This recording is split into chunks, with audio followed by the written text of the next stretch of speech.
ಒಂದು ಗಂಟೆ ಆಗ್ತಾ ಇದೆ. ಅವರಿಗೋಸ್ಕರ ಎಲ್ಲರ ಭಾಗವನ್ನ ಮೊದಲುಗೊಳಿಸಿ ಅವರಿಗೆ ಮಾತಾಡಲಿಕ್ಕೆ ಒಂದು ಅವಕಾಶ ಕೊಡಲಿಕ್ಕೋಸ್ಕರ ನಾನು ಕೂಡ ಗೌರವ ಕೇಳಿಕೊಂಡೆ. ನಾನು ಮಾತನಾಡುತ್ತೇನೆ, ಮಾತನಾಡಬಹುದು ಅಂತೇಳಿ ಅವ್ರು ಬರ್ತಾರ. ಅವರು ಆಯ್ತು ಸಮಿತಿಯಲ್ಲಿ ಮಾತನಾಡ್ತಾರೆ, ನಾನು ಹೋಗ್ತೇನೆ ಅಂತ ಹೇಳಿ ಹೇಳಿದ್ರೆ ಇದು ಮಾಡಿದ್ವಿ. ಶಂಕರಪ್ಪ ಅವರು ವಕೀಲರು ಹೇಳಿದ್ರು, ನಮ್ಮ ಸಮುದಾಯದ ಒಂದು ಏಳಿಗೆ ಇವತ್ತು ಕರ್ನಾಟಕ ಕೆಂಪೇಗೌಡ ನನಗೆ ಇನ್ವಿಟೇಷನ್ ಕೂಡ ಮಾಡಿದ್ರು. ನಮ್ಮೆಲ್ಲ ನಮ್ಮ ಸಂಘದ ಅಧ್ಯಕ್ಷರು ಎಲ್ಲರೂ ಕೂಡ ನಾವು ಕೇಳಿದೆ, ಕರ್ನಾಟಕ ಕೆಂಪೇಗೌಡ ಅಂತ ಏನು ಅಂತ ಕೇಳಿದೆ. ಕೆಂಪೇಗೌಡರು ಕರ್ನಾಟಕದವರಲ್ವಾ, ಅದಕ್ಕೆ ಕರ್ನಾಟಕ ಕೆಂಪೇಗೌಡ ಅಂತಿದ್ದೇವೆ ಅಂತಂದ್ರು. ನಾನು ಹೇಳಿದೆ, ಈಗ ಅವರು ಕರ್ನಾಟಕ ಕೆಂಪೇಗೌಡ ಅಲ್ಲ, ವಿಶ್ವದ ಕೆಂಪೇಗೌಡ ಆಗಿದ್ದಾರೆ ಅಂತ ಹೇಳಿದೆ. ಯಾಕಂತಂದ್ರೆ ಇಡೀ ವಿಶ್ವದವರೇ ಇವತ್ತು ಇಡೀ ವಿಶ್ವ ಇವತ್ತು ಬೆಂಗಳೂರನ್ನ ತೆಗೆದುಕೊಳ್ತಾ ಇದೆ. ಅದಕ್ಕಾಗಿ ಅವರು 500 ವರ್ಷಗಳಿಂದ ಒಂದು ವಿಧಾನ ಇಟ್ಕೊಂಡು ಯೋಜನೆ ಇಟ್ಕೊಂಡು ಕಟ್ಟಿರ್ತಕ್ಕಂಥ ಬೆಂಗಳೂರಲ್ಲಿ ದೇಶದ ಎಲ್ಲಾ ರಾಜ್ಯದವರು ಕೂಡ ಆಗುವುದಿಲ್ಲ. ಬೆಂಗಳೂರಿನಲ್ಲಿ ನಮ್ಮವರು ಇರ್ತಾರೆ ಬೆಂಗಳೂರಿಗೆ ಅಂತ ಕೇಳಿಲ್ಲ. ನಮ್ಮವರು ಇರ್ತಾರೆ ಬೆಂಗಳೂರಿದ್ದಾರೆ. ಒಂದು ಒಳ್ಳೆ ಬೇರೆ ಬೇರೆ ರಾಜ್ಯದವರು ಬೇರೆ ಬೇರೆ ದೇಶದವರೇ ನಮ್ಮ ಬೆಂಗಳೂರನ್ನ ಹೆಚ್ಚು ಉಪಯೋಗಿಸ್ತಿದ್ರು. ಬೆಂಗಳೂರನ್ನ ನಮ್ಮ ಕೆಂಪೇಗೌಡ ಸೇವೆಗಳ ಹೆಚ್ಚಿಗೆ ಉಪಯೋಗಿಸ್ತಾರೆ ಯಾರು ಅಂತಂದ್ರೆ ಬೇರೆ ರಾಜ್ಯದವರು ಬೇರೆ ದೇಶದವರು ಹೆಚ್ಚಿದ್ದಾರೆ. ಅದಕ್ಕೆ ನಮ್ಮ ಕೆಂಪೇಗೌಡರು ಬರೀ ಕರ್ನಾಟಕ ಸೀಮಿತಲ್ಲ, ನಮ್ಮ ಕೆಂಪೇಗೌಡರು ವಿಶ್ವಕ್ಕೆ ಸೀಮಿತವಾಗಿರ್ತಕ್ಕಂಥವ್ರು ಅಂತ ಮಾತು ಹೇಳಿದೆ. ಯಾಕಂದ್ರೆ ಇವತ್ತು ಬೆಂಗಳೂರು ನಾವು ಗಮನಿಸ್ತಾ ಇದ್ದೀವಿ.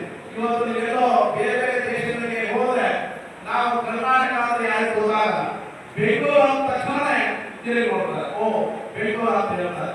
ಅಂತ ಮಟ್ಟದಲ್ಲಿ ನಮ್ಮ ಕೆಂಪೇಗೌಡರು 500 ವರ್ಷಗಳ ಹಿಂದೆ ಒಂದು ವಿಧಾನ ಇಟ್ಕೊಂಡು ಕಟ್ಟಿದ್ರಿಂದ ಇವತ್ತು ನಮ್ಮ ಬೆಂಗಳೂರು ಪ್ರಸಿದ್ಧಿಯಾಗಿರ್ತಕ್ಕಂಥದ್ದು.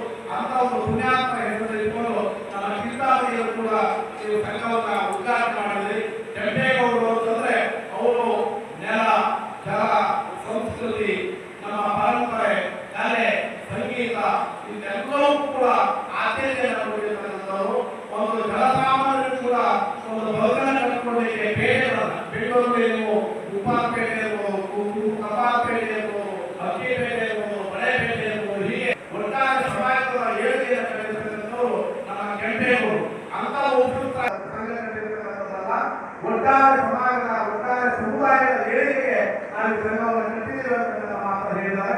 ಹಾಗೆ ಒಟ್ಟಿಗೆ ಸಮುದಾಯ ಅಂತಂದ್ರೆ ಎಲ್ಲಾ ಸಮಾಜದವರನ್ನು ಕೂಡ ಕಾಪಾಡತಕ್ಕಂಥ, ಎಲ್ಲಾ ಸಮುದಾಯದವರು ಕೂಡ ಆಶ್ರಯ ಕೊಡ್ತಕ್ಕಂಥ, ಯಾವ ಅನ್ನ ಕೊಡ್ತಕ್ಕಂಥ ಯಾವ ಸಮುದಾಯ ಇದ್ರೆ ಅದು ನಮ್ಮ ಒಕ್ಕಲಿಗ ಸಮುದಾಯ.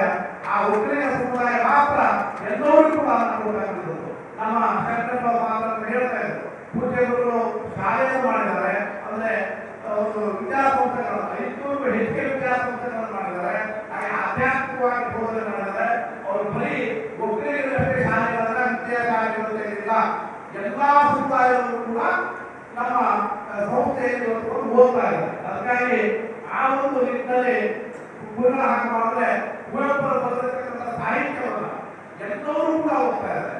ಹಾಗೆ ನಾವು ಇನ್ನೊಂದು ಹೇಳಲು ನಮ್ಮ ಹನುಮಂತೇವರು ವಿಧಾನಸೌಧ ಕಟ್ಟಿದ್ರು ಕೂಡ ವಿಧಾನಸೌಧದ ಬಳಿ ಒಕ್ಕಲಿಗರ ಕೂಟದಲ್ಲಿ ಎಲ್ಲರೂ ಕೂಡ ಇದೆ. ಹಾಗೆ ಈ ಒಕ್ಕಲಿಗ ಸಮುದಾಯ ಎಲ್ಲರಿಗೂ ಆಶ್ರಯ ಆಗಿರ್ತಕ್ಕಂಥದ್ದು. ಅಂತ ಒಂದು ಒಳ್ಳೆಯ ಸಂಘವನ್ನು ತಾವೆಲ್ಲ ಮಾಡಿದ್ರಿ.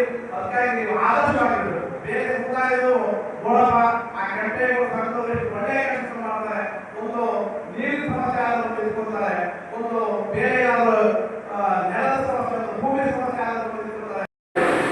ಇದು ನಾಗರಿಕರ ಪರಂಪರೆ. ಇದು ನಾವು ಮತ್ತು ನಾಡಿಗೆ ಅನ್ನದಾತರಾಗಿರ್ತಕ್ಕಂಥ ಜನ ಪ್ರಕೃತಿ ಮಡಲಲ್ಲಿ ನಾವು ಪ್ರಕೃತಿಯನ್ನು ಪೂಜೆ ಮಾಡಿ ಇವತ್ತು ಇಡೀ ಜನಕ್ಕೆ, ಇಡೀ ಸಮಾಜಕ್ಕೆ ಅನ್ನವನ್ನು